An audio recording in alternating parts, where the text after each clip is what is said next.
কোনো একটা প্রাসঙ্গিক আলোচনায় বলেছিলাম যে মানে নীল আকাশের নিচে এই গানটা যেন শুভেন্দুবাবু আবার শোনেন।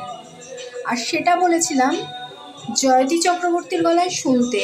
আমি কখনোই বলিনি ওটা জয়তী চক্রবর্তীর গান। গেয়েছেন অনেকে, কিন্তু আমার ভালো লেগেছে। হেমন্ত মুখোপাধ্যায়ের গান তো প্রয়াত হেমন্ত মুখোপাধ্যায়ের গলায় তো ভালো লেগেছেই।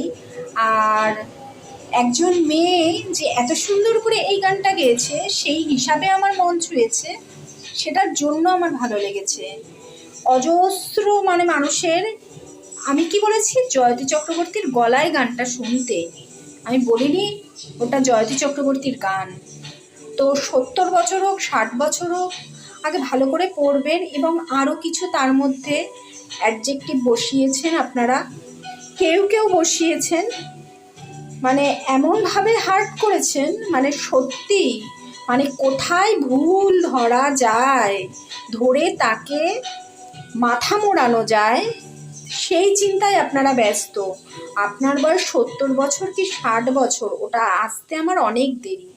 আর আরেকটা প্রশ্ন হলো, আরেকটা কথা বলছি যে 50 বছর, আমি আরেকটি প্রাসঙ্গিক আলোচনায় 50 বছর লিখেছি, সেই পর্যায়ে যেতে আমার এখনো বহু দেরি আছে। আমার বয়স 50 নয়, এটাও ভুল ভাঙিয়ে দিচ্ছি। আমি বলতে চেয়েছি 50 বছরে এসে মানুষের একটু হলেও বুদ্ধি বাড়ে, তখন বয়সের দিকে যায় মানুষ।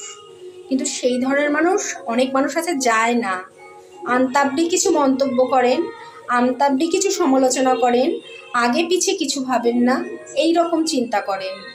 তো এটাই হলো ব্যাপার। আপনার 70 বছর হোক 60 বছর হোক, যাই হোক, মন্তব্য করুন একটু বুঝে।